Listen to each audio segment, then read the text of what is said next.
here. Oh, shot. Max Pacioretty gets the game winner.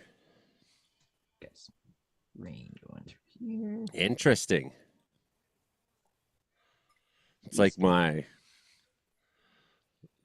made this rule a long time ago, you see, that said like Oh yeah. every time the Leafs win a series, the guy who scores the game-winning goal, I'm going to get his jersey. And then like a lot of years went by and only have one jersey to show for it that says Tavares. We got one jersey, eh? So I can, at this point, although because there's a first round win already that I have a Tavares jersey, I don't have to get the Pacioretty jersey. You don't have to, eh? No. No, and of course I'd get the knockoff from China. It's not, Okay. $40 or whatever. I don't care if it's perfect. Oh, they're shaking hands even. Look at that.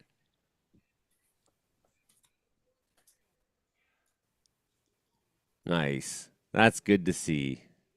Like when they all shake hands after. Hey, it was just a game. If I see you on the street, like, don't hurt me.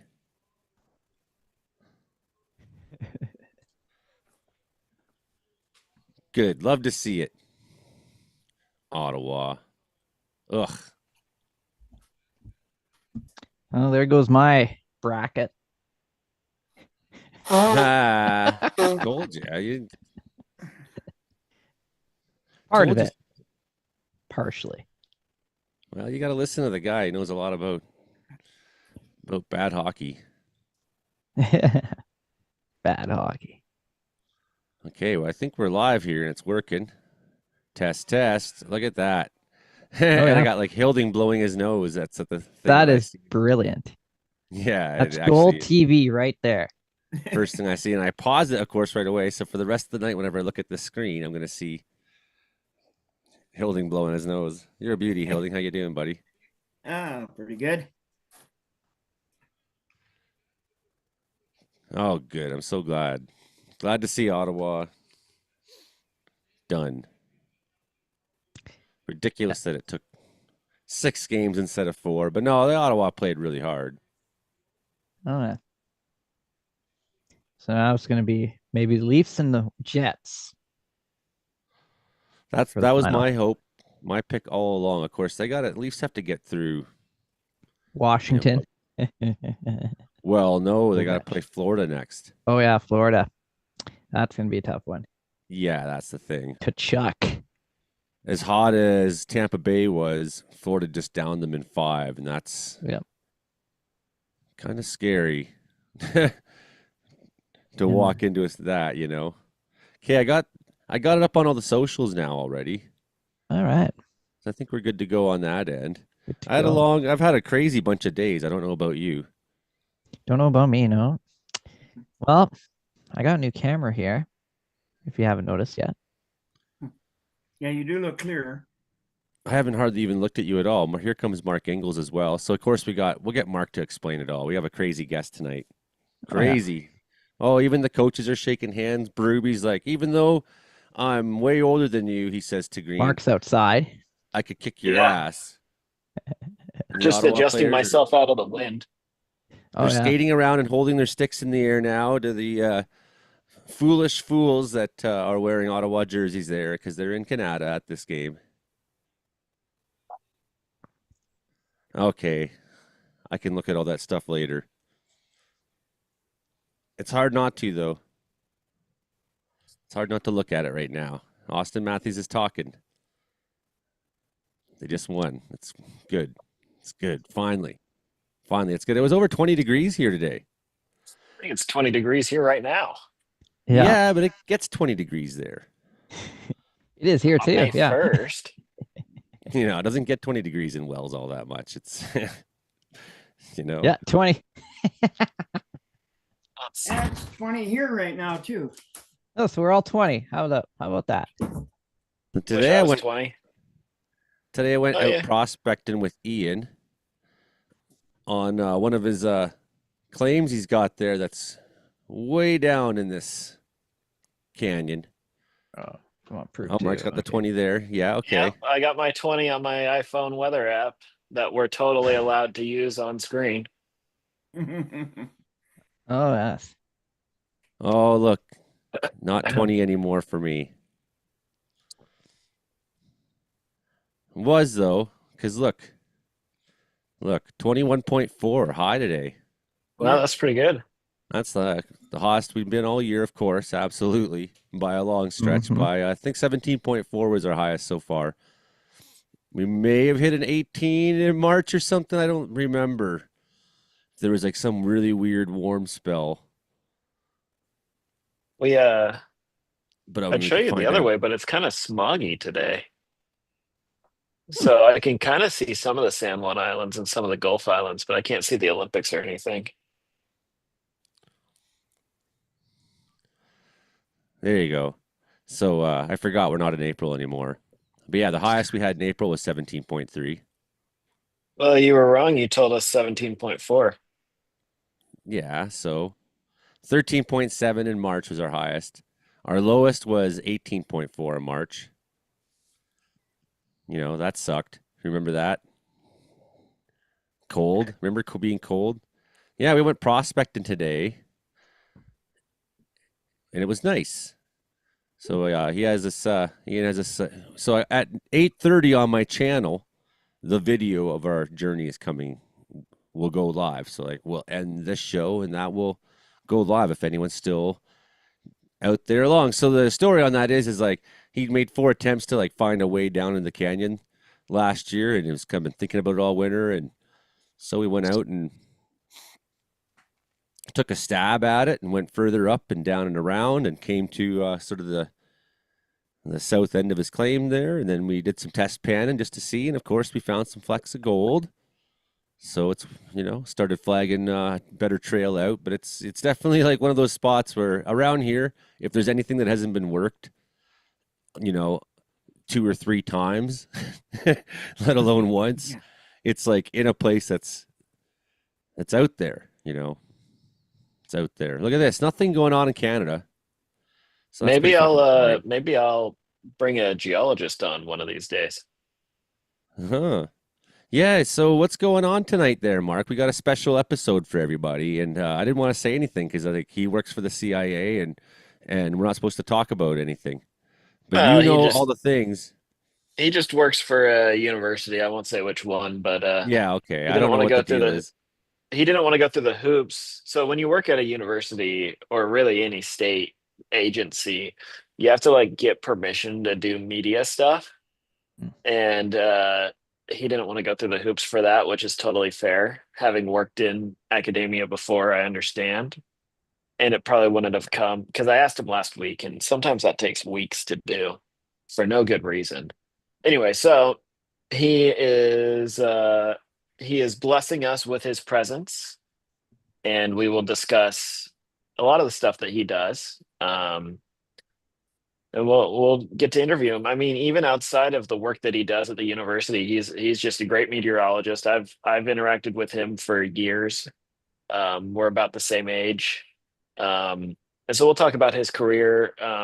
He does if you're on Twitter or Facebook or Blue Sky, you'll see his gifs of satellite imagery, and he has really honed in. He's got a good way to show those gif like create those gifs quickly and easily, and he has a real eye for spotting those beautiful weather phenomena that happen all around the world. Like usually he's looking at North America since he's based in Colorado, but I mean I've seen him post stuff off the Galapagos, or like when Hunga Tonga eruption happened in 2022, he was all over that.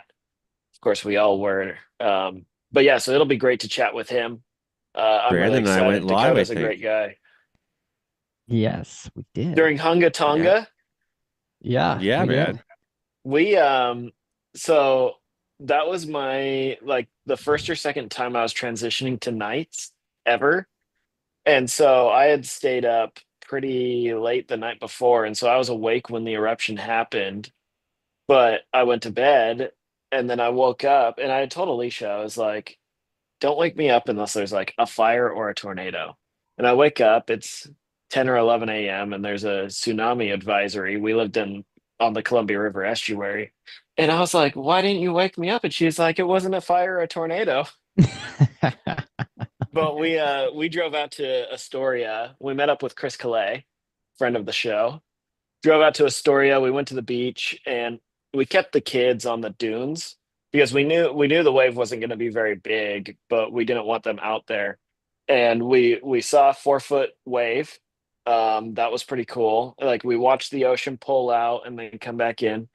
Um, there was this guy driving on the beach. You can drive on the beaches in Oregon, and this guy was driving on the beach, totally not paying attention. And the number one rule of the ocean is don't turn your back to the water, right? Or this number 2 rule is pay attention.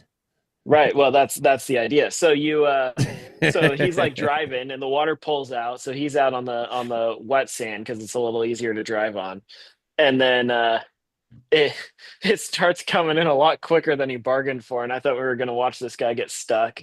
I was a little bummed that he didn't get stuck because that would have been funny to watch, and it wasn't going to be a high enough wave to like kill him or anything. Um, but the That I would have been picked up. really funny. I'm not that sadistic. Um, but we even on my home barometer, I was able to pick up the shock from the shock wave from the volcano. And I think I picked it up twice. And I've just got this little keychain. It's thermometer, barometer, and dew point. Got this little keychain, and I picked it up twice as it went around the world. Other more sensitive stations picked it up like 7 or 8 times. But that was a pretty incredible event.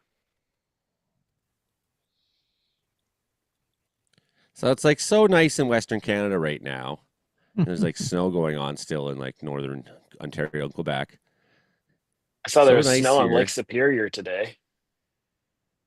And then look, then it's not so nice for us later on in the weekend. And like just sort of a garbagey blah. It doesn't really do that much for us. Just a garbagey blah weather.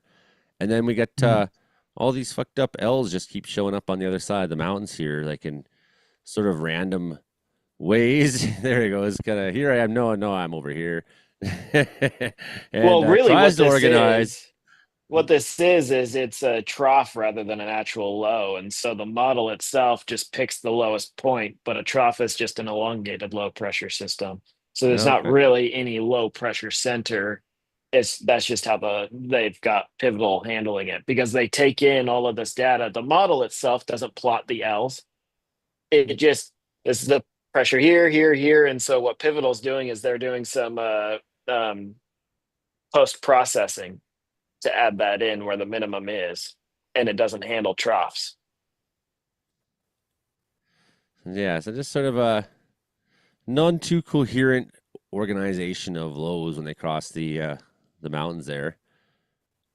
But up and down with the heat in Western Canada, right? Tis the season. Brandon Houck's Oh, look at loving it, this I'm one. Here's sure. one swinging from the Yeah. south up. That's a little bit of a different pattern. See that?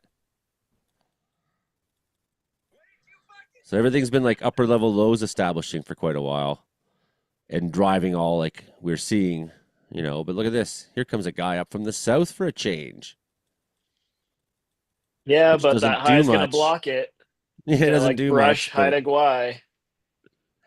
look, there's some nastiness. There you go. Doesn't do a whole lot, but we'll see, in a week's time or two.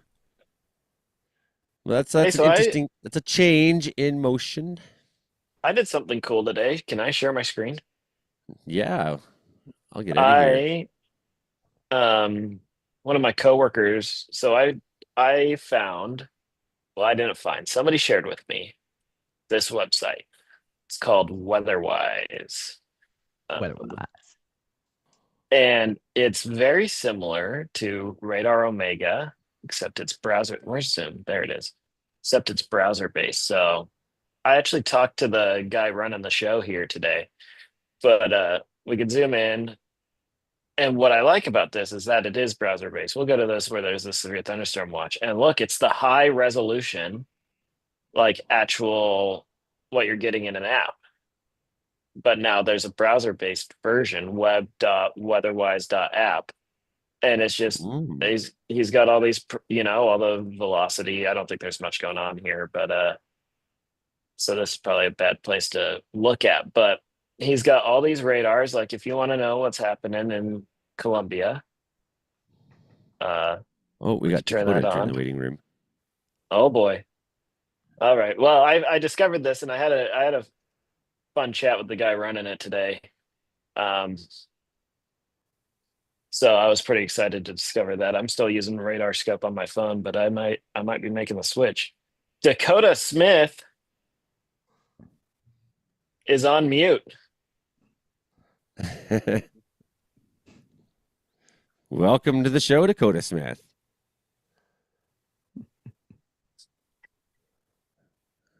We got him there. He is in there. He's in there, audience. He's there. We'll get him. We'll get him. So yeah, that work? It overproduced the heat today. Oh, we hear you now. Oh, cool. Awesome. Excellent. I'm Joey. Welcome to the show. Oh, thank you. Thanks for having me. Of course, you know Mark. And then hello.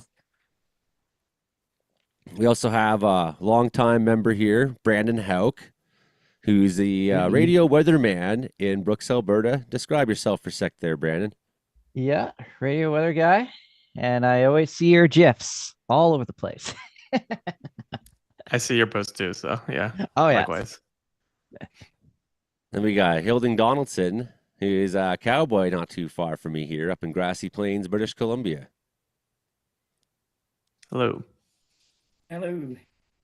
And Joey is in Wells, BC, which is up in the Rockies. And he Caribous, which is right next door to the Rockies. Okay, but for those of us who don't live there, I knew you were going to be offended when I said that. Anyway, Joey today I'm not was offended. The Rockies are. Yeah, today we were out prospecting for gold. Went way down a crazy steep canyon and to a place where there was no snow. I probably still have mud on my face.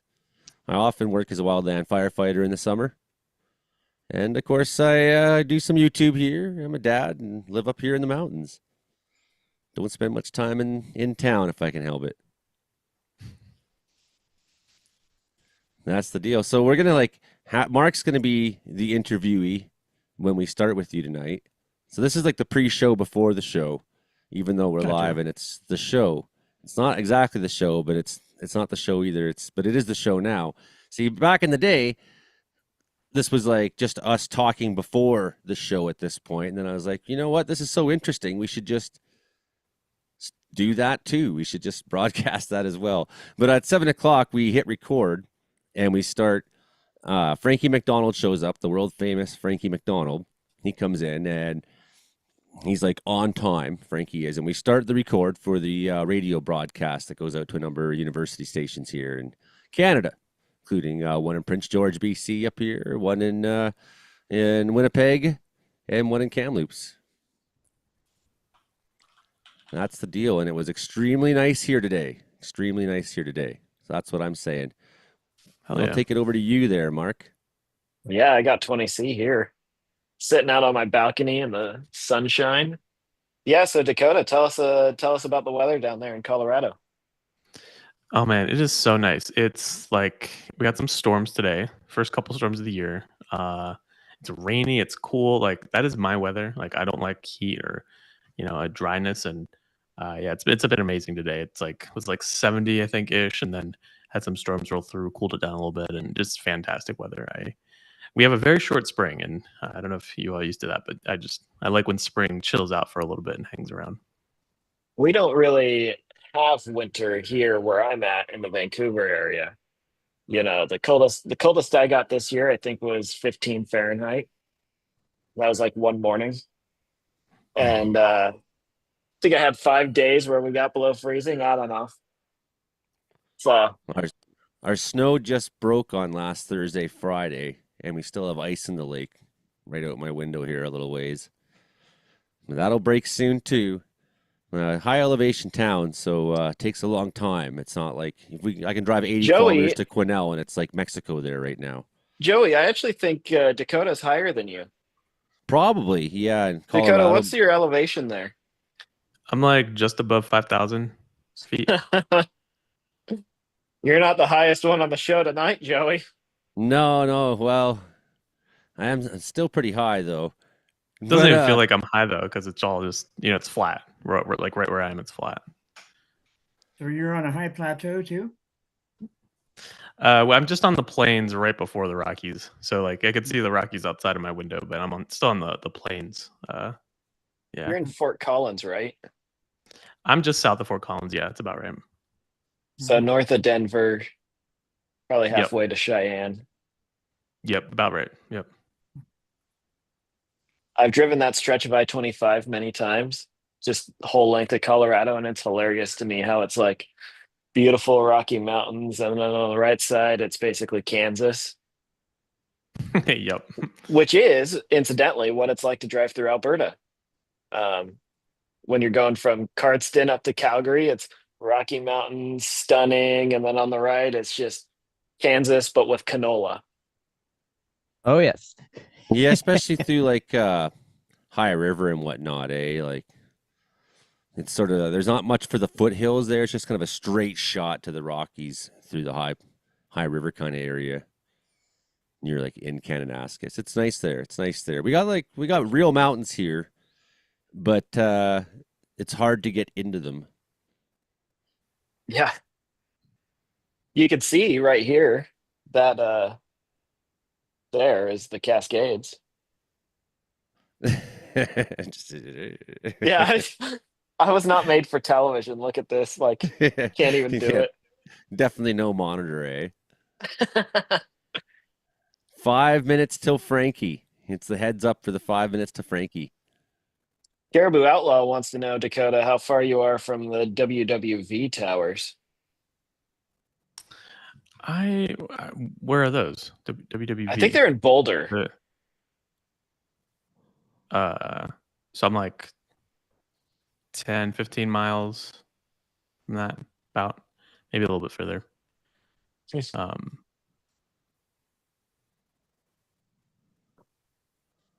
Yeah. Okay, what do we got on tap for tomorrow? How warm is it going to get?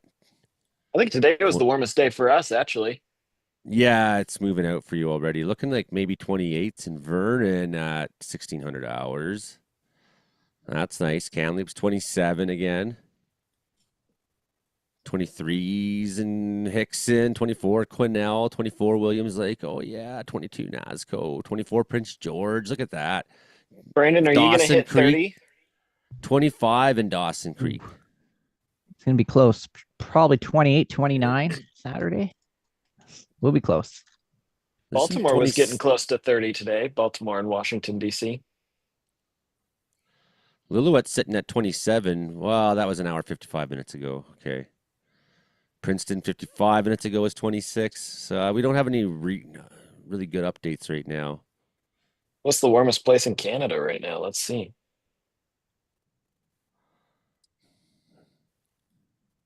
Weather.gc.ca.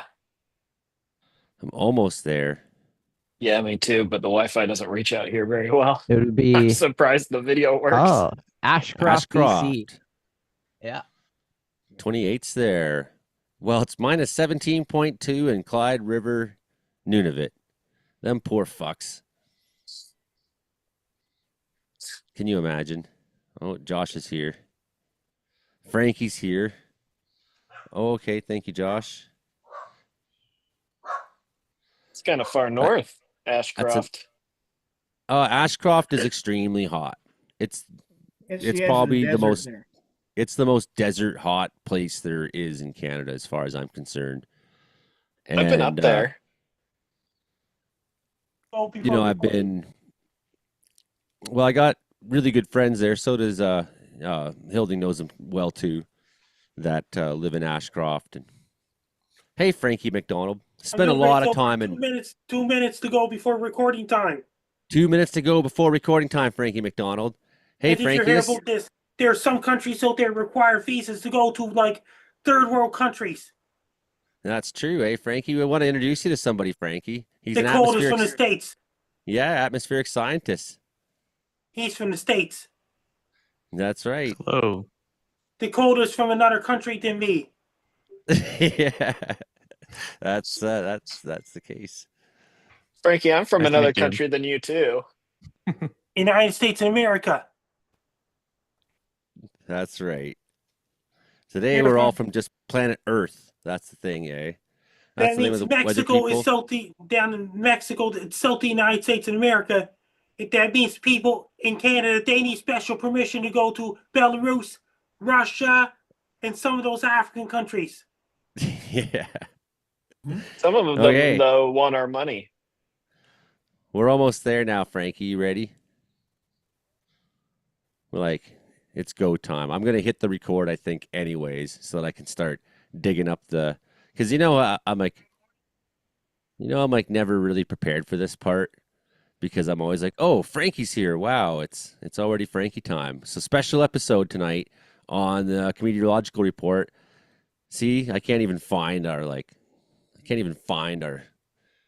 intro. I'm so bad at this. Special episode on the Meteorological Report. Frankie just had his birthday last week. I just had my birthday the week before that. We got meteorologist Dakota Smith here from Colorado, and of course the rest of the crazy gang as well. Let's get on with the show finally. Well, whether it's hot, whether it's cold, whether it's hot, Frankie's got the weather we've got. Wait a minute. Well, whether it's cold, whether it's hot, Frankie's got the weather or not. All right, welcome to the Meteorological Report. Comedy plus meteorology equals Comedeorology. It's your show about how much the weather sucks. And I am your host, Joey Only, sitting up here in the Caribbean Mountains at 3,953 feet above sea level here on my chair of infinite knowledge. I'm not the highest one on the show tonight, though. We got someone who's sitting even higher up there in above sea level tonight on the broadcast. That's going to be very special. Our special guest tonight is an atmospheric scientist from Colorado named Dakota Smith. And this is going to be a really good one. We're going to have Mark Engels, of course, conduct that interview. And we got, of course, our radio weatherman out there in Brooks, Alberta, Brandon Hauk, with us once again. You're listening to us on the radio in Prince George, which isn't too far from where Hilding Donaldson is, the cowboy. You can hear us on CFR 88.7 FM and CKUW 95.9 FM as well in Winnipeg there, and 92.5 in Kamloops, CFBX. Okay, I think I got through most of that. Wow, yeah, I'm tired. I've had a long couple days. I was a poll worker for the election, so that was like 18 hours on my feet. And then we had, I was out prospecting today. I had firefighter fitness tests on Sunday, which I aced. I was first in the group, of course. And then you know what you do when you're first in the group? You run around the track to the other ones and you catch up and you say, you can do it. And we run that, and because we win as a team. We win as a team. We got a whole team here, including the man himself, the world's greatest weatherman out in Sydney, Nova Scotia, Frankie McDonald, everybody. Frankie! Can you yodel for us?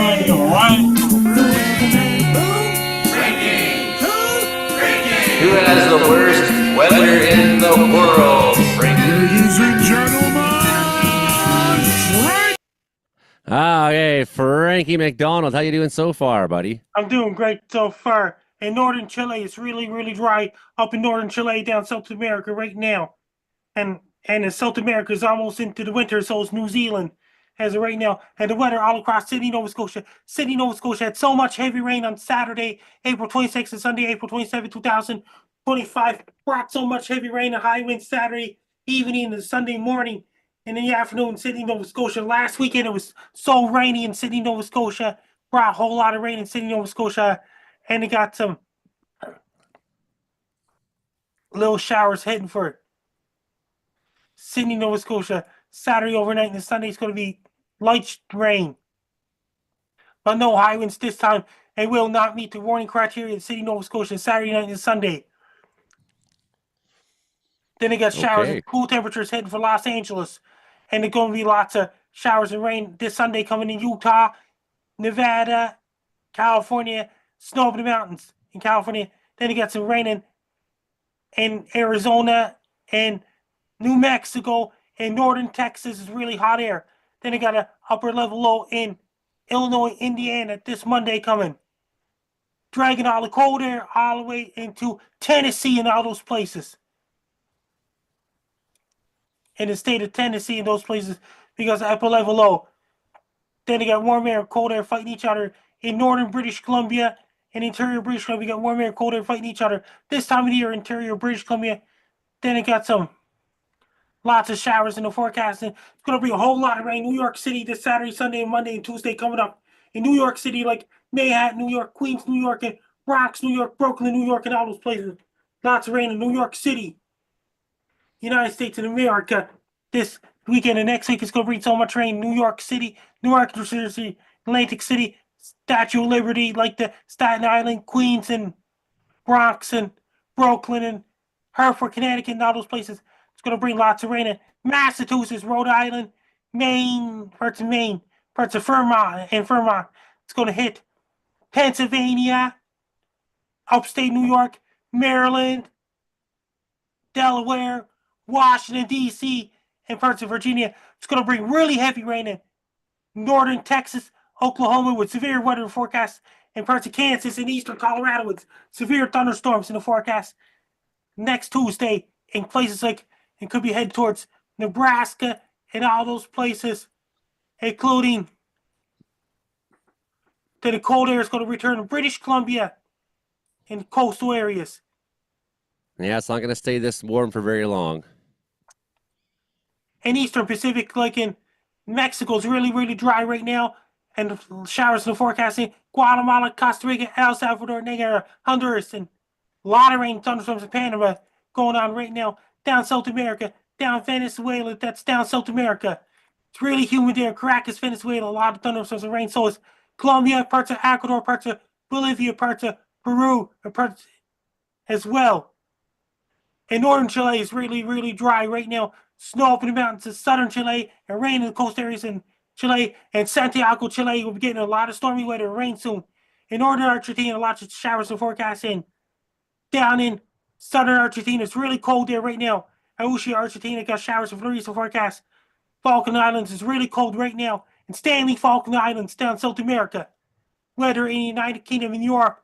Then it gets a dry weather for now in England, Wales, Scotland, Ireland, but cool weather. Then it got to rain in Spain and Portugal and parts of France, like Dunkirk, France, and all those places.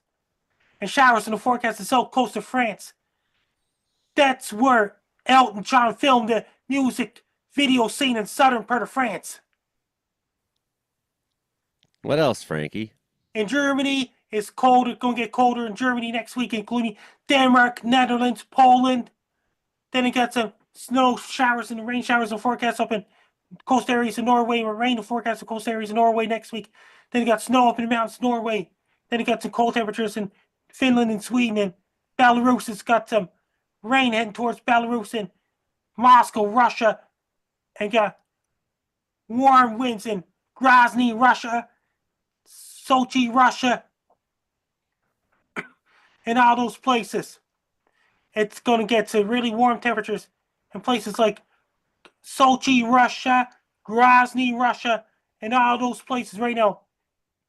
It's really hot in Algeria with showers in the forecast, parts of little showers in the forecast. So is Morocco.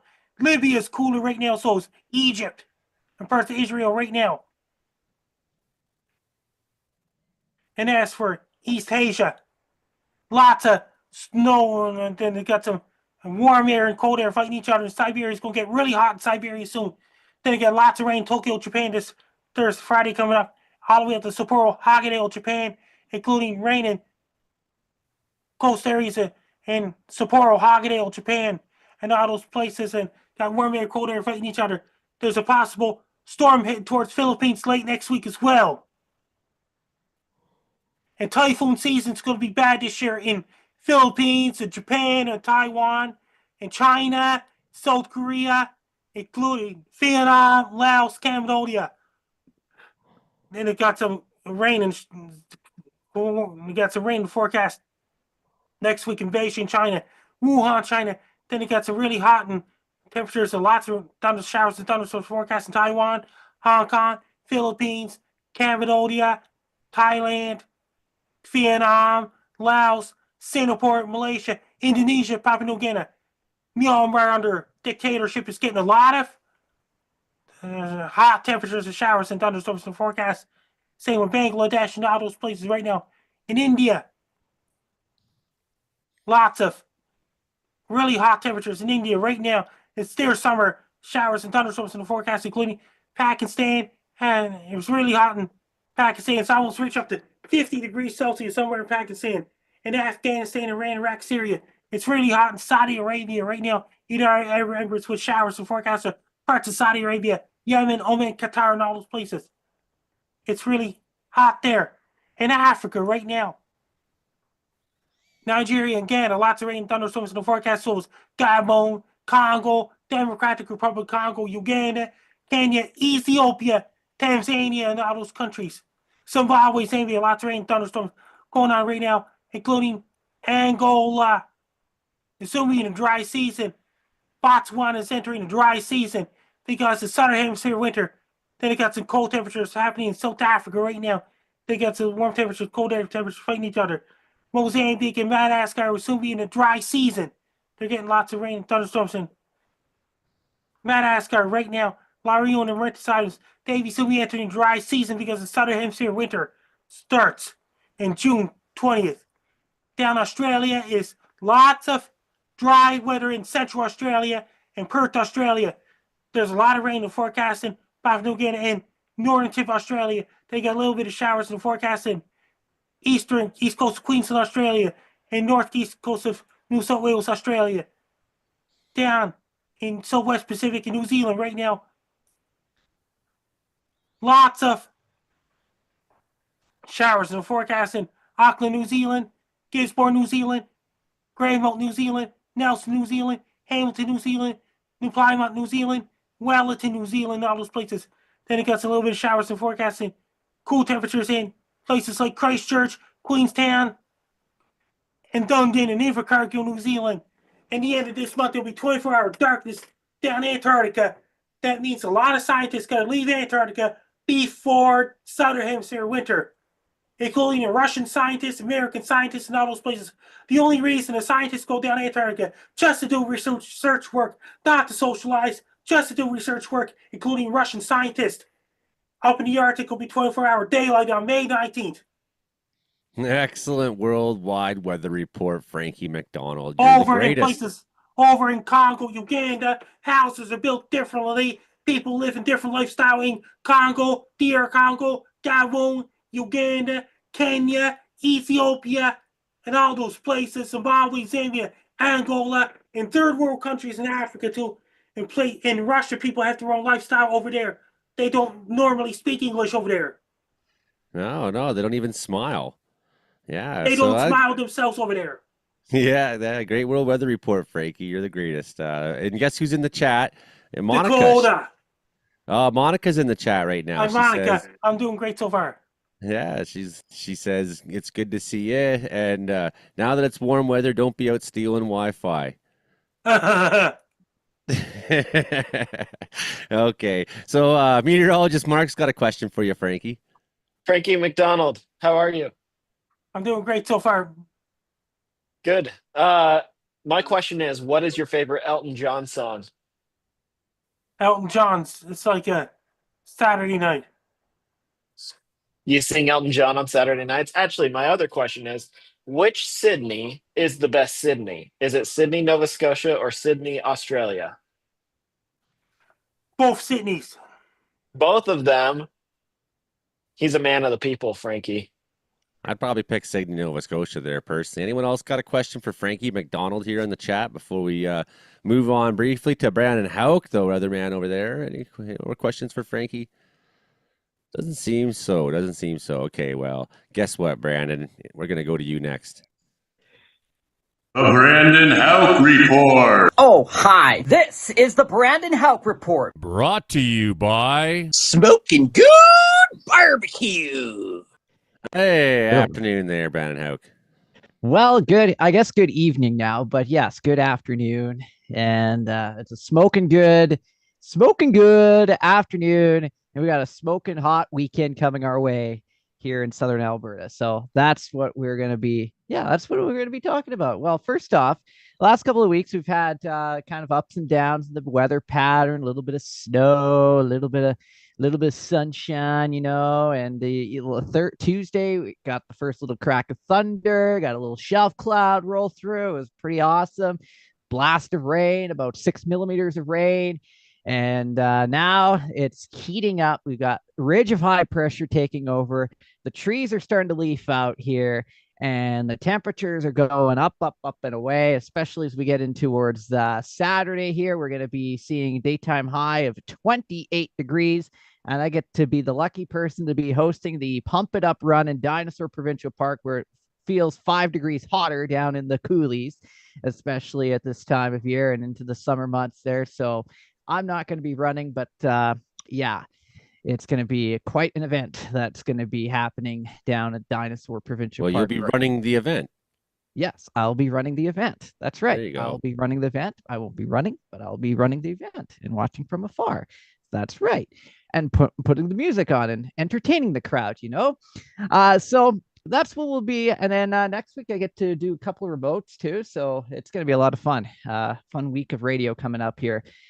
Indeed. And of course, with the heat that we're going to get on Saturday, we're going to see the big cool down into Sunday with the cold front slicing through Sunday. It doesn't look like we'll get any thunder and lightning, but definitely some showers rolling through and a big drop in temperature, at least a 10 to 15 degree drop after the heat that we get on Saturday. And then we'll see the bump up again as we go through the first part of the week, but back to near the seasonal average and little bit above as we go through first part of the week there. But I guess a lot better than what they've had in Timmins yesterday. They had the freezing rain and they had the snow there, and snow in northern Ontario, and then they had strong thunderstorms a couple of days ago in southern Ontario with damaging winds. I saw over 100 kilometers an hour Toronto, and pushing that limit in Ottawa. The airport was lost power there, so quite a wild weather scenario.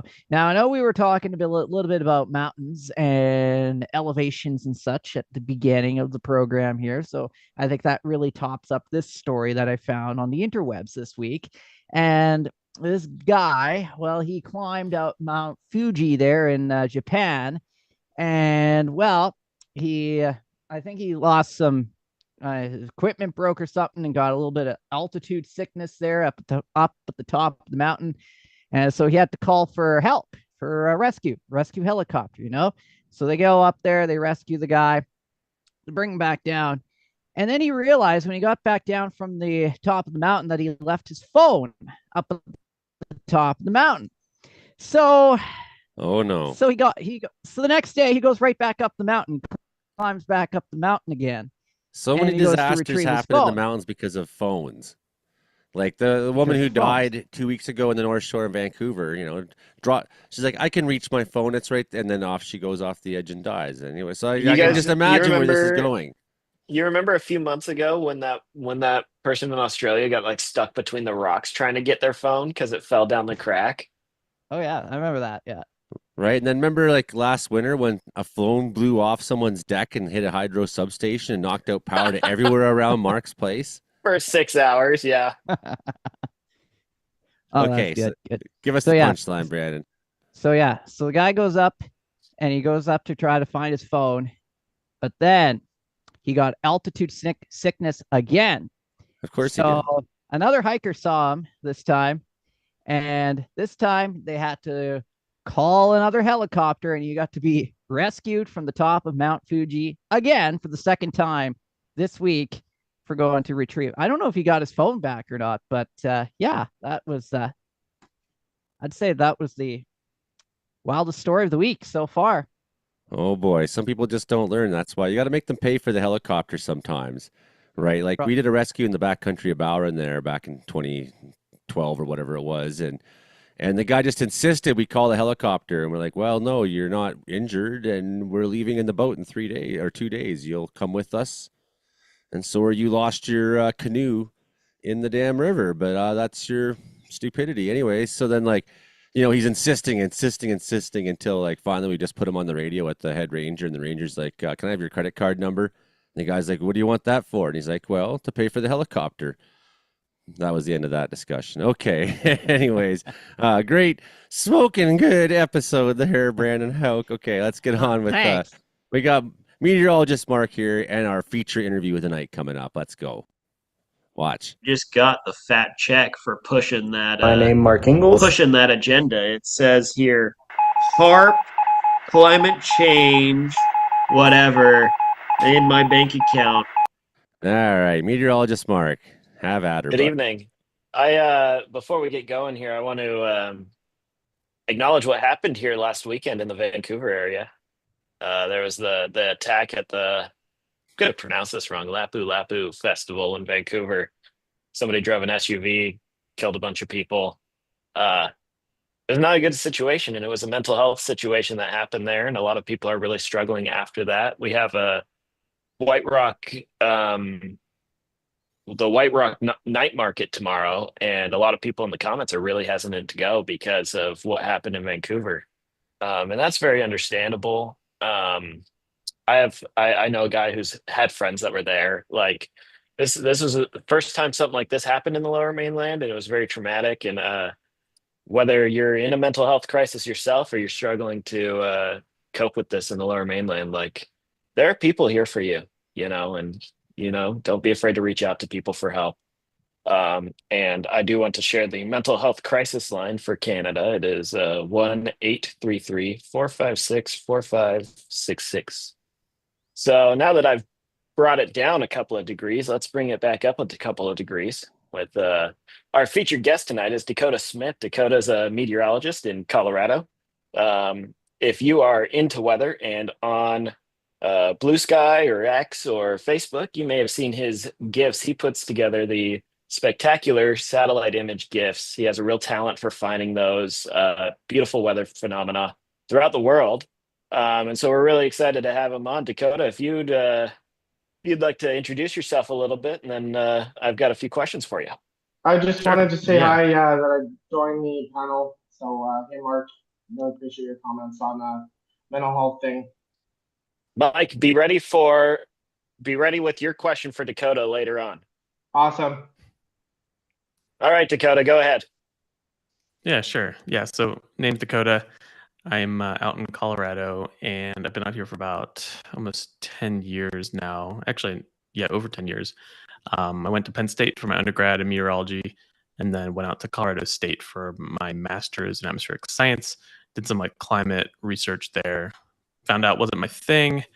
Tried to figure out what the heck do I want to do with weather? I knew it was weather. I feel like a lot of folks end up in this situation where they want to work with weather but don't really know their what exactly they want to do. So I worked on TV for a while. I wasn't on air, but I was a producer at Weather Nation. It's sort of like the Weather Channel, but a little I don't know, lower scale.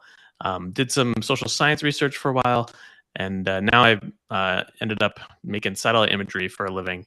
And it's sort of what I was doing as a hobby, and became my job. So I really like making satellite imagery, and yeah, it's a lot of fun.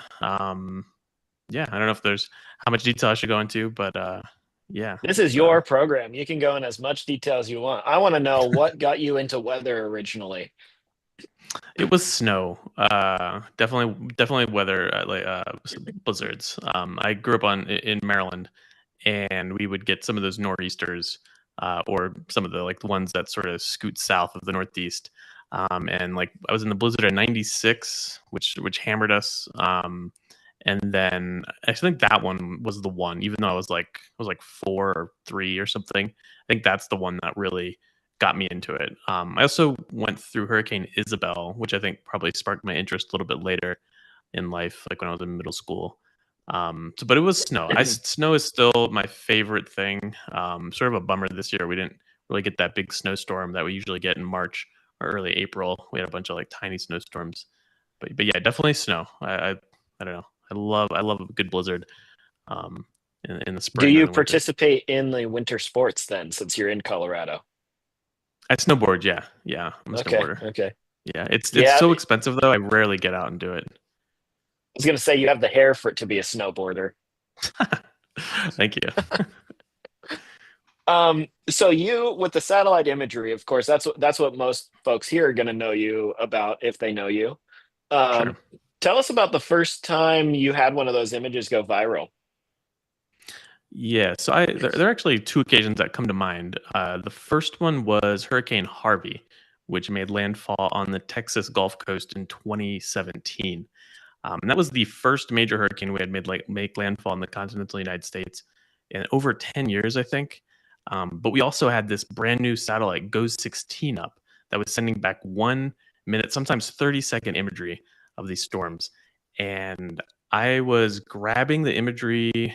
I sort of forget where I was grabbing it from, but I was grabbing it and I posted like a really short GIF because I didn't know what I was doing. I just like wanted to get something out to like share it, and it didn't really go viral. I think it was like somewhere a couple hundred retweets or something. But for the time, I was like blown away. I was like, oh wow, people really like this stuff, and that sort of got me like continuing to post it because a lot of people interacted with it and were asking questions about it.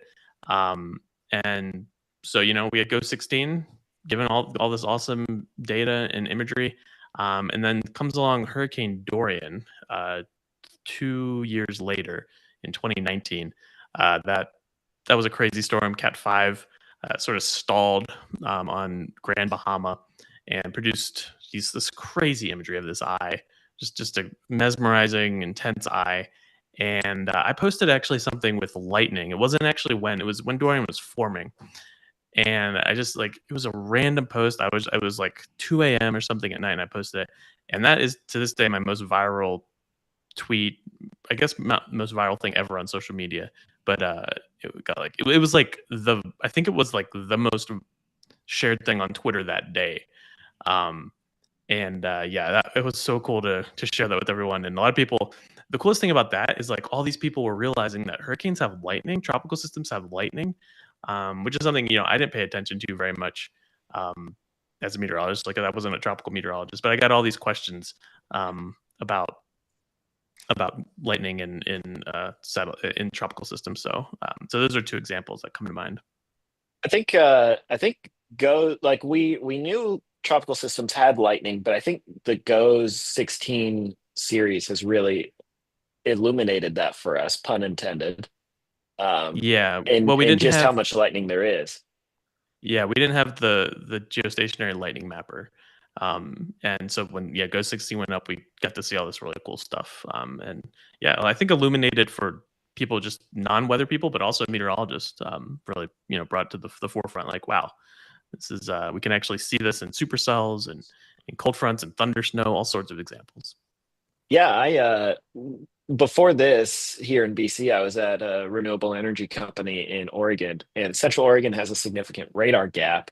And so when there were thunderstorms approaching these systems or approaching the wind turbines, a lot of times we would watch the lightning mapper to try and get a position on it because if we were looking at radar alone, we would the wind from these storms would hit our wind farms before we actually saw it on the radar. So the radar was mostly useless for us. It was all about the lightning mapper. Well, I spent most of my chasing and watching career having to use that in Canada until like the last 5-10 years. Yeah, lightning data is because Canada, once you get really away from the people where the good storms are, there's not good radar. Well, and there wasn't good radar here, but carry on. Yeah, so we were talking a little bit about the Hunga Tonga volcanic eruption. Did you do any satellite analysis of that event? Because I know that was pretty spectacular with how high the ash plume went into the atmosphere. Yeah, that was, I think, for a lot of meteorologists, depending even. I remember someone saying after that happened, it was like a moment in their career. I think they were doing some sort of atmospheric composition study, and it was like a moment in the career that they'll probably never have. So sort of like a generational moment, and one of the most explosive volcanic eruptions in recent memory. And funny about that, I was on parental leave. I had a 1 month old at the time, and it happened overnight. I think it was like midnight or something my time.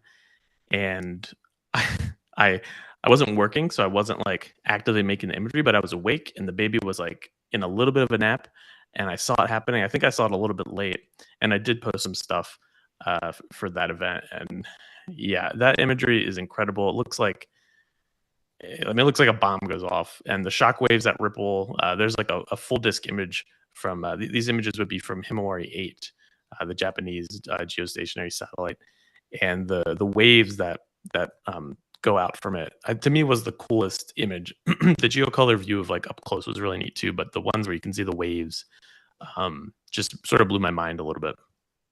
Yeah, those the shock wave. So when that I was prepping for nights, and so I was up when it erupted too, and we weren't expecting a tsunami in anywhere near North America, and then when I woke up, my wife told me that we were in a tsunami advisory, and that didn't make sense to me because like it was a volcanic eruption and it was so far away. And I think I saw research that showed that the tsunami was amplified by the shock wave in the atmosphere.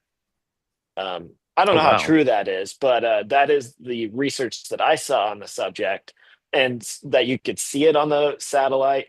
The we're really going to test my knowledge of the atmosphere here, because the ash plume shot through the troposphere, which is the lowest level, shot through the stratosphere, which is the next level, and then it went into the next layer that I can't, maybe the mesosphere, I can't remember what it's called, but we could tell because of the, oh, thank you.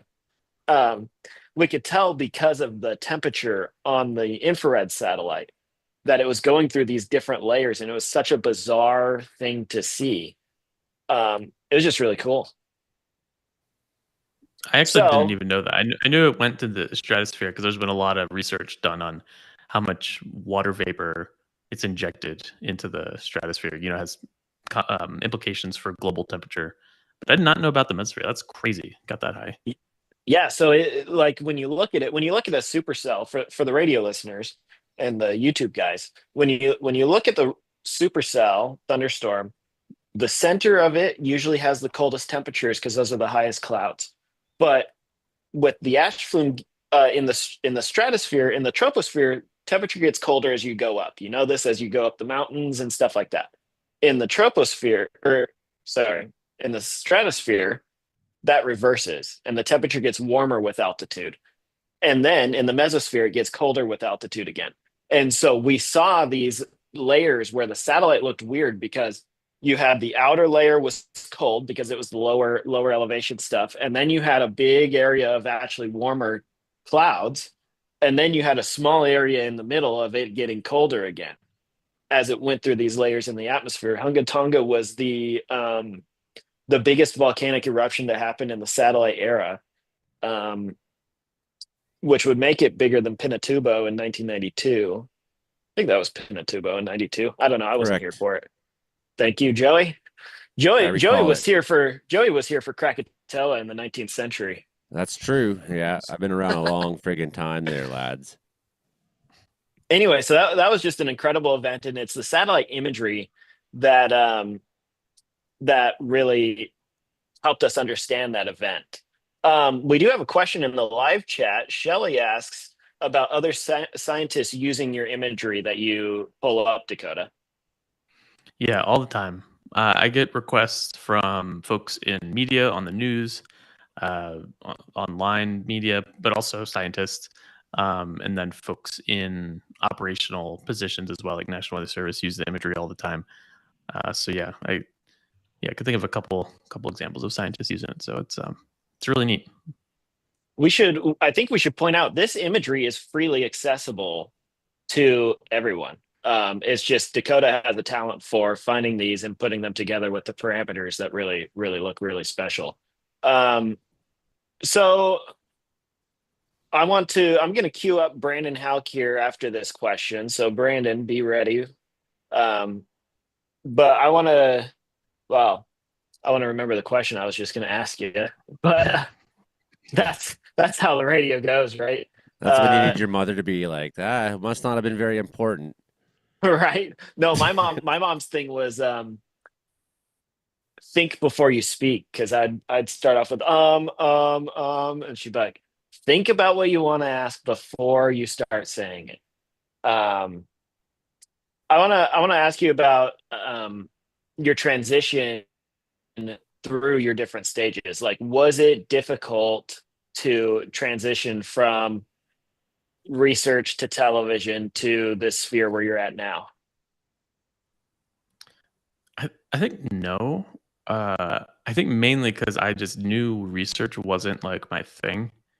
It was a lot of computer programming. That was most of the job, a lot of writing, and I realized that was like not my thing. I was not gonna get a usually get a PhD after a master's if research is your thing. And I was like, no, I'm good. I'm gonna get the master's and figure out what the heck I want to do. And so everything just seemed like an opportunity and like something, a way to do something new and fun.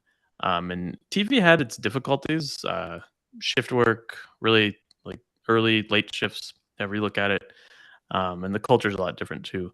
But the work itself was a lot of fun. I was a TV producer for a while, and then I was like a digital meteorologist for a minute, and just a lot of fun stuff to do. But I think research was the hardest thing for me. So transitioning away from that was like easier than continuing with the research. So it's sort of funny. Yeah. Okay, I'm gonna pitch to Brandon with his question, and then Joey, you're on deck. All right. All right. So I guess I shall ask, what is probably the most interesting weather phenomenon that you found on a satellite imagery, just randomly as looking I around? love this question. I absolutely love this question. Something called an actinoform cloud. If you've never heard of this, that is normal because when I first saw it on satellite, I didn't even know what it was, and I posted. I was just like, "Here it is," and I had a couple meteorologists say, "Oh yeah, this is an actinoform cloud." And what they are, they travel in groups over usually the Eastern Pacific. They can be in other ocean basins as well, but generally speaking, Eastern Pacific. They are clusters of stratocumulus, marine stratocumulus clouds, and they form these like tentacle, like it's almost like a flower, but I call them like tentacles because they sort of look like tentacles and they swirl. They even have an eye sometimes. Um, and they're like sort of segmented, and they are the weirdest, coolest thing I think on satellite imagery. And I call them Strato Cthulhu because they remind me of like tentacles or whatever. But if you just like Google it or Google like actinoform satellite imagery, and a couple examples should come up. Yeah, easily the coolest thing. And then honorable mention, I can't leave out von Karman vortices. They're also one of the coolest things to look at satellite imagery, just mesmerizing views. And there's a couple spots in the world, Guadalupe Island, just off the coast of Mexico and the Eastern Pacific.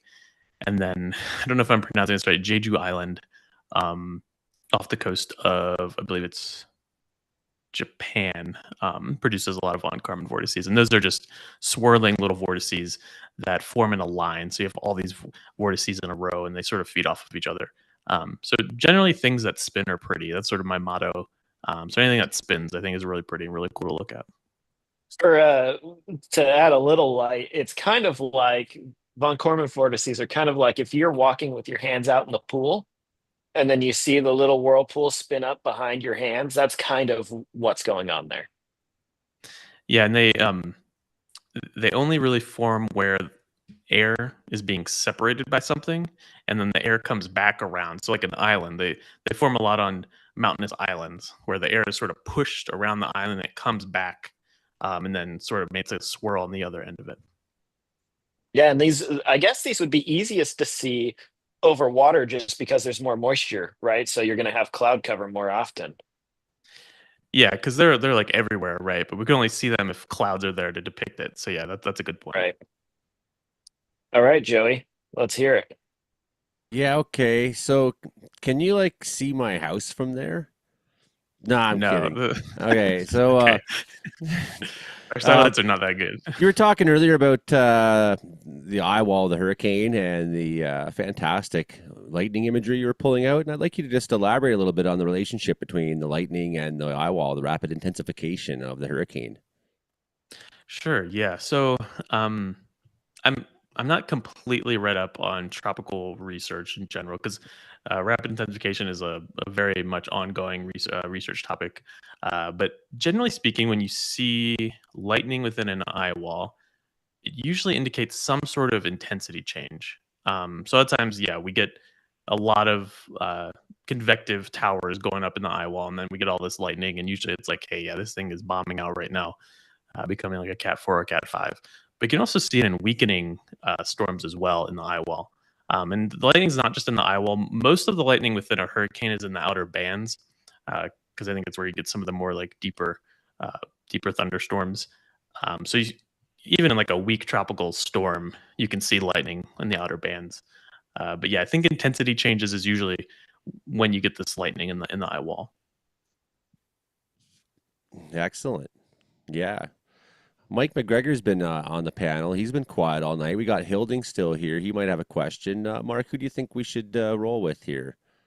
Yeah, let's pitch to Mike and we'll say Hilding's on deck. All right, I got a question.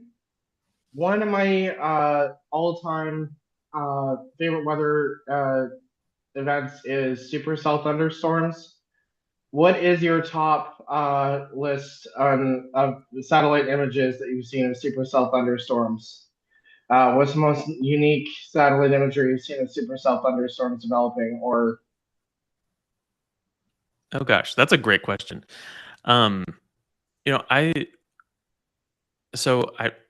Picking up specific examples is a little tough, but there's one I remember that it was a lone supercell in the Midwest. I believe it brought a bunch of hail and maybe a tornado to Chicago, the Chicago area. And it was a standalone supercell. I believe it was 2022, I think. I'm not quite sure on that. But whenever you have just a discrete supercell and there's nothing else around it, to me, that's the coolest thing because you can really get a feel for the cloud top, and they're not all merged together. You can really get a nice view of it. That one comes to mind. And then I have no idea the date, but I remember there was a supercell in Argentina that produced one of the most impressive cloud tops and overshooting tops I've ever seen. It was like very laminar and smooth, and just pronounced. It sort of looked like a beating drum, and it was just remarkable. I should actually look for that image because I don't quite remember what the date was on that, but that comes to mind. And then I feel like almost every year we have a couple events that just sort of blow my mind and remind me how cool thunderstorms are. Even yesterday, there was a supercell south of San Antonio that produced some hail and wind that I posted on Blue Sky, and I think there's a couple other places you can find it. And that was a really cool one too, and just a really pronounced above anvil cirrus plume. Usually when the storms have above anvil cirrus plumes, they mean business. So yeah, it's a great question. Yeah, I like that a lot. Supercells are awesome. So, is there anything you've seen from Manitoba or the prairies that really interests you over the years that you've worked? Nothing immediately comes to mind. I have made imagery, of course, of the area, but yeah, nothing immediately comes to mind. I'm sure that I have some storm imagery that I've posted somewhere at some point. Yeah. Sorry, a lot of people here in North America may not realize that Argentina actually has pretty significant severe weather. Can you talk a little bit about that? Yeah, I mean, so they have a pretty similar setup to like our plains, right? There's a mountain range, they got a moisture source, and then they're got pretty elevated plains. And yeah, there's actually a research campaign, Relámpago, a couple of years ago that was there to study big hail, I think, in Argentina. And yeah, sometimes because of that field campaign, we'll send our mesosectors to look at it, which means we could get this 1 minute or 30-second imagery of the storms. And I believe that's some of the biggest hail in the world. They may even have the record. I can't quite remember, really? But they have insane hail. Yeah, I don't actually know if that's 100% true, but I think it's like besides the U.S., I think they have the biggest hail in the world. Australia. I actually don't know who. That's true. Yeah. Yeah, Frankie's always going on about that one. Hilding What about the Donaldson. large hail? Yeah, the They had large hail. Vivian, South Dakota had the biggest hailstone ever. Oh, there you go. Hail's your favorite, eh, Frankie? It's like if Vivian, South Dakota had the biggest hailstone in the world. What would happen if a hailstone was the size of Vivian, South Dakota, Frankie? Then it'll be big destruction. Big destruction. Hilding Donaldson. Yeah, it's kind of interesting. Dakota, now you stated that you started studying weather because of snowstorms on the East Coast in Maryland. And that's one of the things that got me really interested in the weather across the world was my wife came from Maryland, and I spent 2 winters in Hagerstown, Maryland. And nice. 93, we had a March blizzard that choked the roads up for like a week. And then in 94, we had 40 below in Hagerstown, Maryland, which was the lowest that it had been since the 1800s sometime. And I wondered if you had looked into any of those. Not from a satellite perspective, but that is something I'm working on. Is creating a sort of an archived database of old weather events when it comes to satellite imagery. And yeah, some of the big East Coast snowstorms are on that list, including 93 and 96, and then there's a couple in the early 1991 as well too, eh? The George Clooney storm. Right. Oh, the perfect storm. Yeah. Yeah. How difficult is it to acquire the old imagery? It's not that bad. You have to do a couple things, and you work with the data a little bit differently too. That's probably the hardest part. Is getting the data is like not a big deal, but like working with it, there are little quirks here and there because things have changed. Yeah, let me know when you have the satellite imagery for the 1962 Columbus Day storm. That might be a little tough. I don't think they even had weather satellites back then. No. Yeah, I remember. It'd be a little tough. Actually, Mount St. Helens would be really cool. I've seen a few pictures, but like to have an animated loop of 1980 Mount St. Helens, that'd be really neat. That exists. Yeah, that exists. We don't. I don't have. I've never made an image of it, but one of my colleagues has, and it's a really cool. Like it's like a couple frames, right? Because pretty low quality satellite. Well, it was like every half hour. Go ahead, Mike. Something like that. Maybe even an hour. There is a website where you can view archived satellite images. I'm not sure if it's still available, but it's part of. You don't have to look it up, but they have archived satellite images dating back to the 1970s with all the GOS satellites. I think I had a project I did a while back, and I was able to see the cloud tops from way back in the day. It's available, I guess, as he mentioned, but it's quite cool that we can access that nowadays. Actually, that's a really good point, Mike, because I can remember when I was a kid 20 years ago, if you wanted to see satellite imagery, you had to watch the Weather Channel, or I guess up here, the Weather Network, right? And you waited for local on the 8s to come on, and you watched their smooth radar image that was never the map area that you wanted it to be. And the satellite imagery sucked. And that was it. And now, like, I can pull it up on my phone. Yeah, well, I think 20 years ago, still, Environment Canada had some basic satellite imagery. And that was like all you really had going back 20 years ago for a lot of places like here. You know, and that's like why I started becoming the Caribou Weather Dude was like, even when I started that, there was really scant weather coverage or data or understanding amongst people here. Someone said to me when I got to the mountains here, like, well, you'll never understand the weather. I was like watching the weather. I was like, well, okay, I see what's happening today. And they're like, well, you'll never understand the weather here. And I was like, what, is it like magic? Doesn't apply by any principles. It just does whatever it wants. Like, that's what they thought, I guess. Is it time for Frankie videos yet? Do you have a Frankie video lined up, Frankie? Yes, I'm getting lined up now. I'm doing that now. Share screen. Just want to mention that we had our first tornado yesterday in Manitoba. So really, I didn't hear that one. What was I doing yesterday? Oh, I was following the crazy story here in BC because the family that got kicked off Haida by the First Nation Council. Frankie's video. Traveling through BC, and it was like big news everywhere. People were protesting this killer's family. Frankie videos activate. All right, Frankie video activate. Oh, no sound, Frankie. Got to go back. I have to do it again. Do it again. Yeah, I got to go back and click that. I guess I'm too busy. Just too busy, he says. I'm going to temporary stop share. Temporary stop share. I have to be more careful sharing. Well, no, you're just getting used to it. It used to always be me, you see, Dakota, that would do the screen sharing. I have Frankie videos lined up. But now every time I try to do that, it crashes my computer. So after like 3 weeks in a row, we're like, this is Frankie McDowell, my own TV station live. Let's do it again. Let's do it again, Frankie. This is Frankie McDowell, my own TV station live in Sydney, Nova Scotia. Severe thunderstorms head towards Iowa on Monday, April 28, 2025.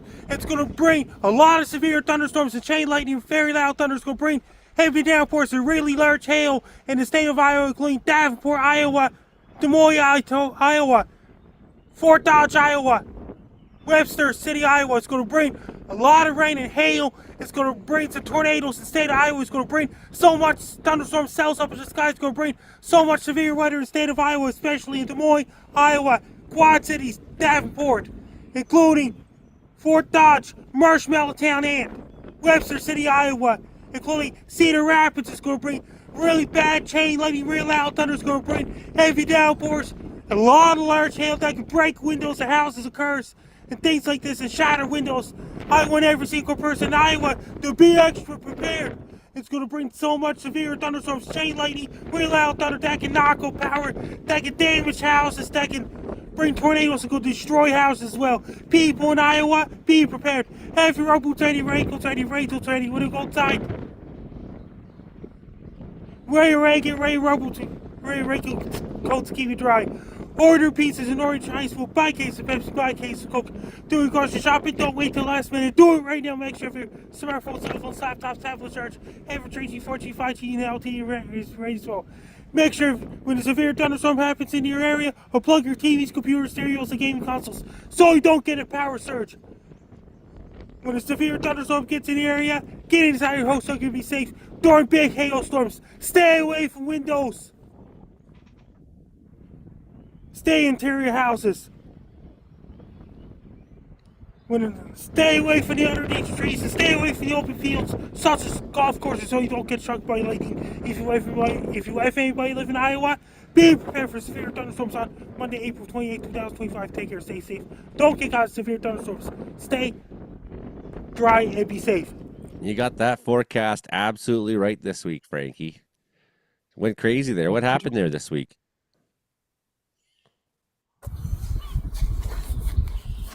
Oh, this is going to be a good one. Okay, guys, we're going to guy tries to eat 60 hot dogs at once. Here's the barbecue.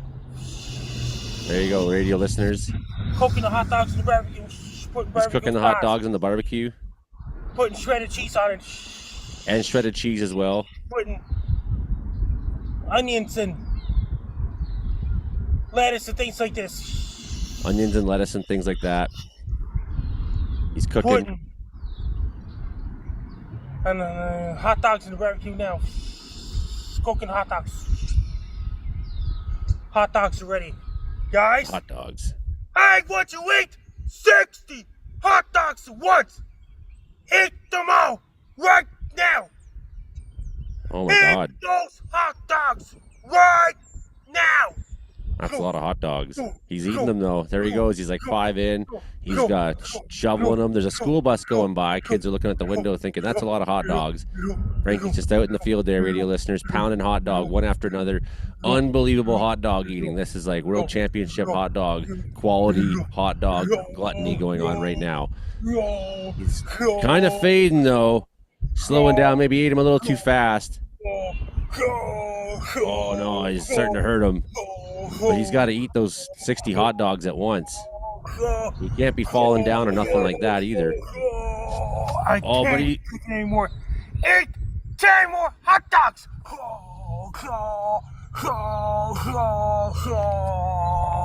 I can't take it anymore. Oh no! Don't go fall down. Eat 5 more hot dogs. Yeah, don't go falling down when you're eating 60 hot dogs at once. I barely finished it. Thanks for watching on Frank Out. That was an awesome video, Frankie. Classic. We got 4 minutes left in the show, Frankie. Back. Yeah, we lost you there, eh, Mark? Yeah, my Wi-Fi bricked. I just, since we have 4 minutes, I want to thank Dakota for coming on. There's another video of me. Hey everybody, it's Frankie. I'm doing great so far in these days, and things are going really well. And see how you doing. I'm having a great day. Things are going so great. And see how you doing. I'm having great so far. This is Frankie update in May 2025. And see how you doing. I'm doing great so far. It's really, really dry up in northern Chile as of right now. It's so dry up in northern Chile.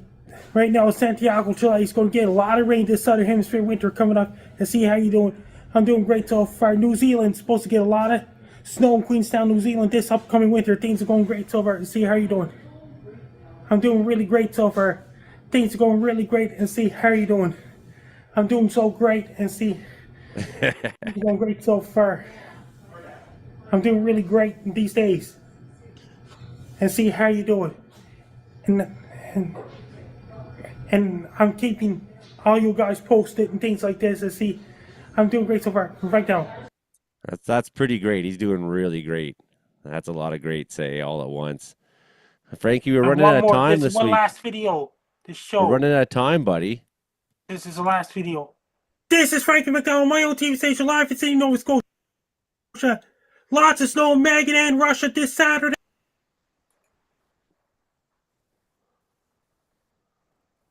Oh, he's frozen there.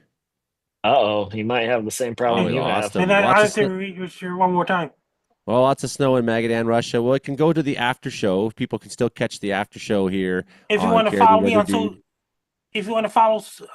on social media, my blue sky said Frankie MacD, and my link tree is Frankie McDonald. My Facebook is Frankie McDonald. My X for me Twitter is at Frankie MacD, and my Twitter is at Frankie MacD 1984. My Instagram is Frankie MacD 1984. My TikTok is FrankDon1984. My Clapper is FrankDon1984. My Twitch is FrankDon1984. My Snapchat is Frankie MECDY. My YouTube channel is Doc Zuos, and my LinkedIn is Franklin Down. Best luck down, Frank Down. It is the meteorological weather for every Thursday night at 7 p.m. Pacific, 11 p.m. Atlantic. And that's the show. This is the final video. This is the final. This is Frankie McDonald, my own TV station live in Sydney, Nova Scotia.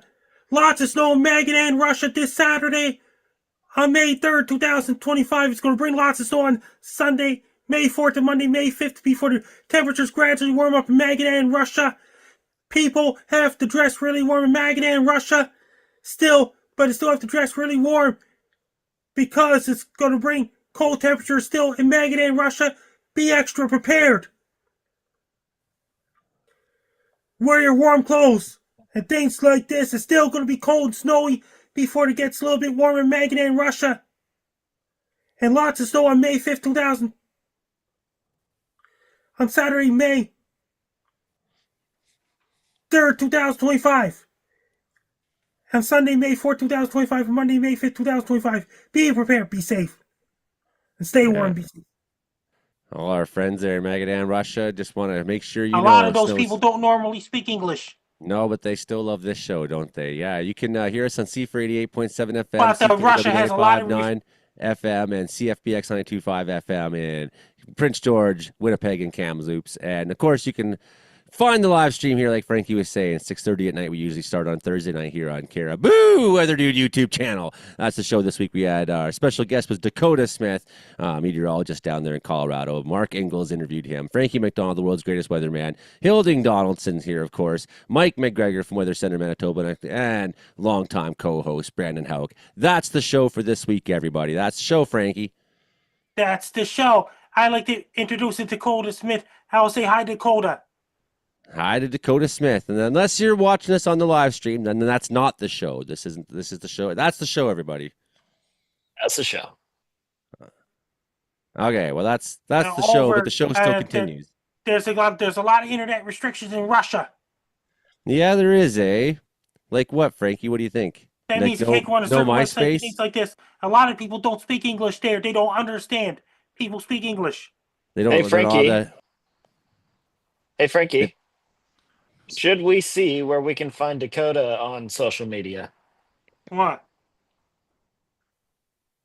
All right, Dakota, give us your socials for all the live stream viewers. So I guess the place I'm most active right now is Blue Sky. So you just look up Weather Deck. I'm like the at Weather Deck, the .bluesky, bsky.social. And then I stream on Twitch, but it's not weather stuff. I play like video games on Twitch sometimes. So if you, I don't know if that's what video games. I really right now I'm only playing this deck building game called Slay the Spire. It's one of the best games ever made. It's amazing. You can play it forever and ever and ever. It's one of the most replayable games of all time. Yeah, it's a lot of fun.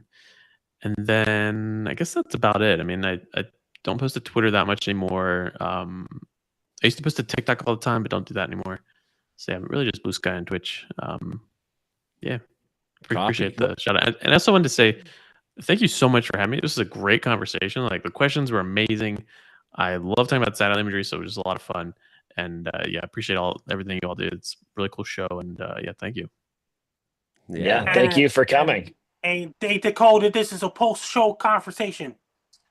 Yeah, it's like the show after the show, but it's still on the show. Like it's still live streaming, but we're not recording for the radio. Hey, Dakota, and I met you before the show. Yeah. Yeah, and you're in a state somewhere. Yeah, Colorado. And down in Colorado, that's where Sean from Wyoming lives now. Sean from Wyoming lives in Colorado now? Yes. Did he change his name? It's a new name. Yeah. He moved from Wyoming to Colorado. Sean lives there now. That's cool. What's your favorite video game, Frankie? I like quite a bit. And did you hear about this? Over in Colorado, they got big hail in Denver. Yeah, some big ones, eh? It's a hail hotspot, yeah. Sometimes hail break windows in Denver. Well, guys, I'm gonna go to bed. Fair enough, Mark. So, thanks again, Dakota. Thank you, everyone. Have a good night. Yeah, I gotta head out to the too. live stream. Sounds good. Sounds good. See, Mark. The video from my prospecting adventure comes up at 8:30 on the channel here, so feel free. And there goes Dakota. There goes Mark. I was gonna say he's the reason why all the Colorado lows come to me. He sends them to me. Must be that. Must be that.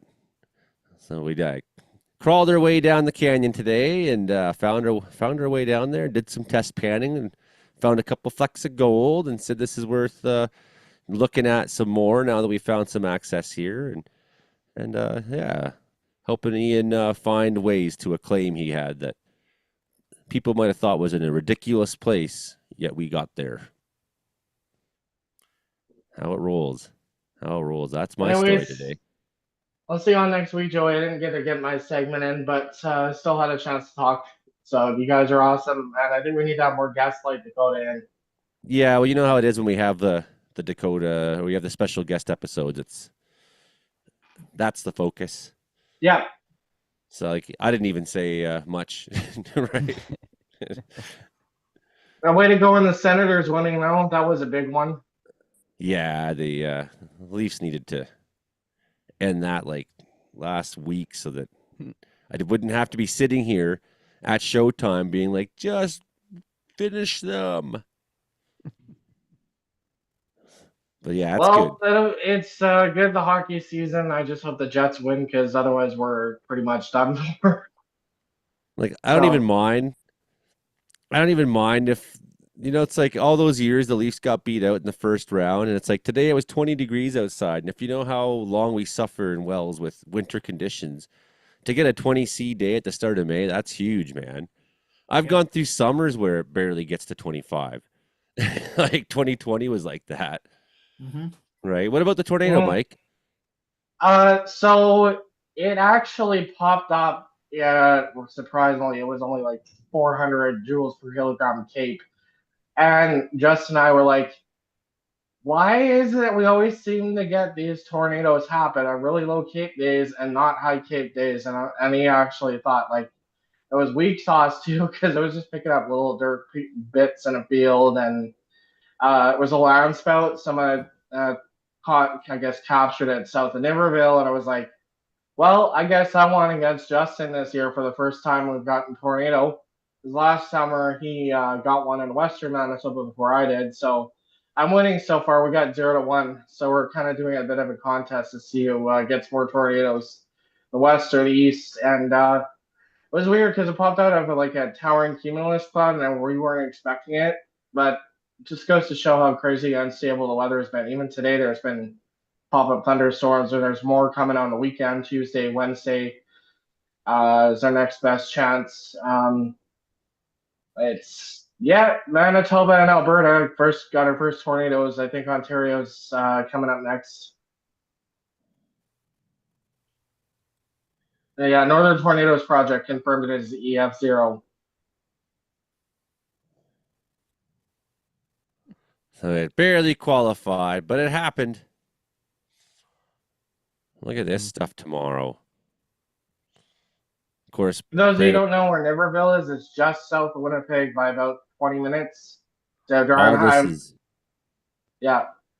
all this is coming towards you guys here. You know, we're not going to get it for much longer than this. Woohoo! I get to wear my shorts tomorrow. I'm all for that, man. It's been so long without wearing shorts. Wearing shorts right now. I'm still in my sweatpants. I still have wet boots on. Wet boots. So look what happens on Saturday. We go from Friday where it's awesome. Like, yay, Friday, so nice. Look at that great afternoon weather. And then Saturday's like, no, you're done. High of 11 in Williams Lake at 2 in the afternoon. Yeah, isn't that like just a tease? Well, you still get some nice weather out there. Look at that, 8 o'clock at night, 18 in Saskatoon. You guys are having all the fun. Then we get this crap instead. Kind of like the early summer days in Manitoba. We get like maybe 5 or 10 degrees in the morning, and then it's like 25 degrees later in the afternoon. Some days it's like super cold. I'm like, seriously, it was just like 30 degrees the other day. So I know you're pretty Joey. At least we didn't get the snow they got in Flin Flon and Paul and Thompson earlier today. They had some. It's going to snow here this weekend. See that? It's going to snow in Wells this weekend. By the way, I flew over your area on Flight Simulator. It's such a tiny town. Yes, it's barely a town. A couple flashes of lightning. Southern BC ahead of this. Yeah. Anyways, guys, I'm gonna head off. I'm got some stuff to do around here, but it's nice to have on. Nice to be on again. Yeah, okay, Mike. We'll see you. Yeah, hopefully that snow doesn't pile up too much for you. It's like the repeat, eh, Brandon? Oh yeah, rinse repeat of last weekend. Actually, what are these birds doing out there? Yeah, repeat story this weekend. Cheerio. I was gonna look at this stuff. Aussie accent, but whoa, oh, yeah. deep. Whoa.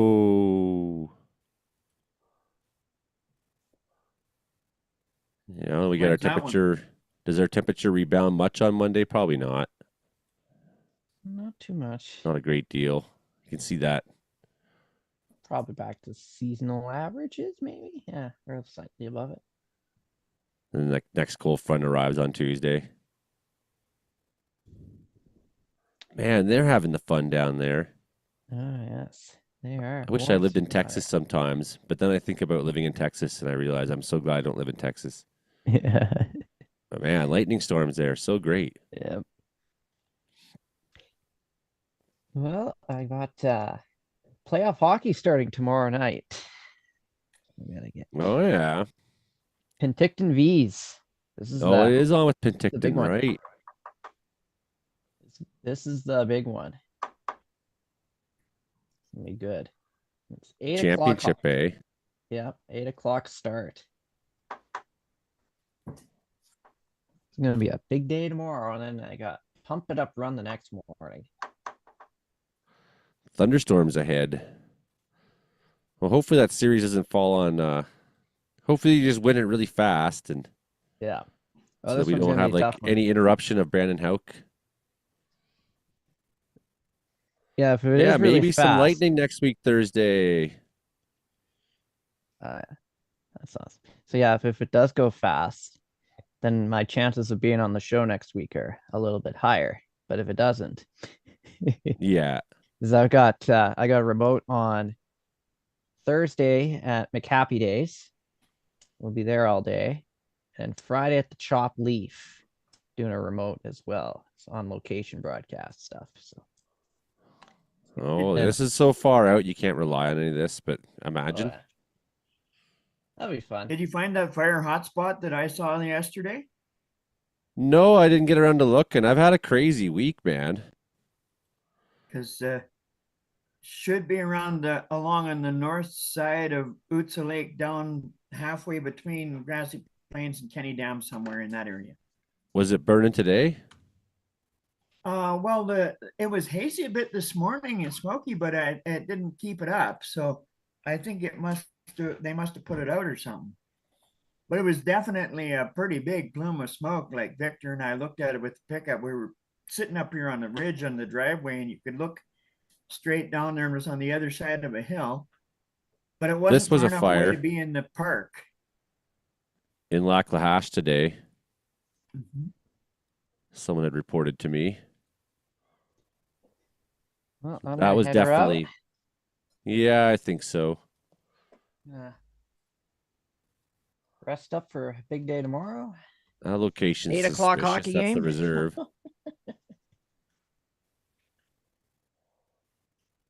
Probably nothing.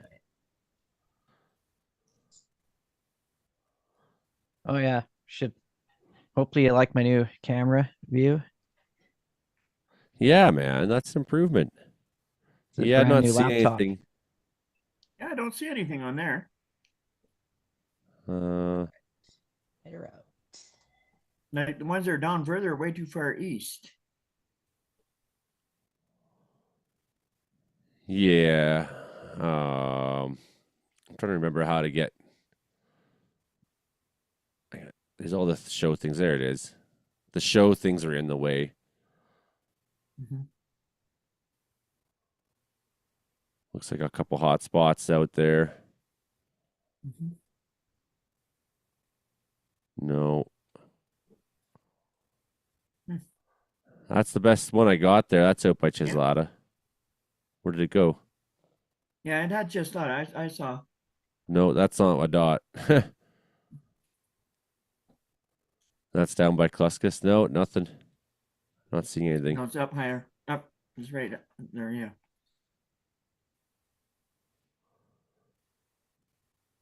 Yeah, well.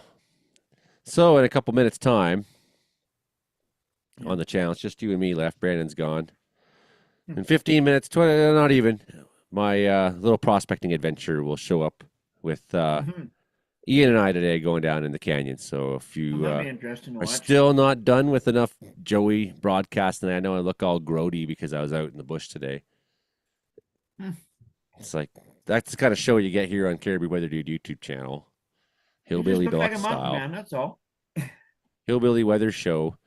And before I go, I better check the comments there, make sure people aren't talking at me there. Wow, look at all the comments. Great to see everybody. Justin's been wearing shorts for 2 months already. There you go. Yeah, you can replay the video after. You just got to go to the live section on my channel. There's like a bunch of tabs you'll see, you know, like videos and shorts and live. Go to live, you'll find it there. Yeah. No, when Frankie put up that video of making hot dogs, it made me hungry. I was out making fence all afternoon. So I went. I need to get some hot dogs food in the microwave.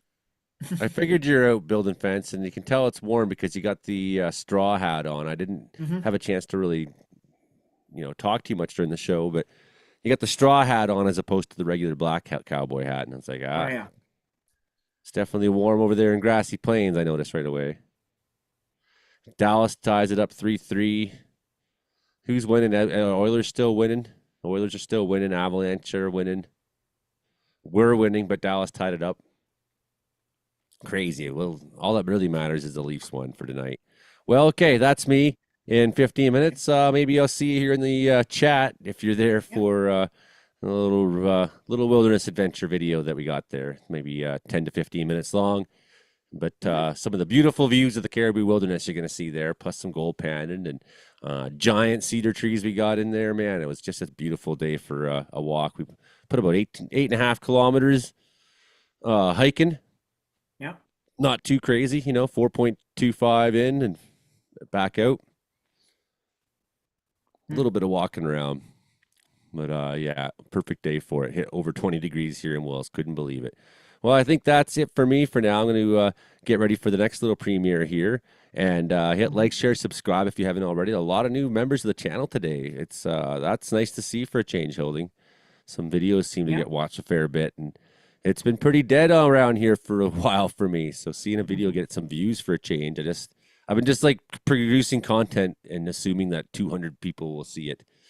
Oh, yeah. And so I'm happy to see a little uptick around here lately. I'm very thankful to everybody who keeps coming around and watching the videos. That's one thing you can do, because just watching, that ad revenue, that's a great thing about YouTube.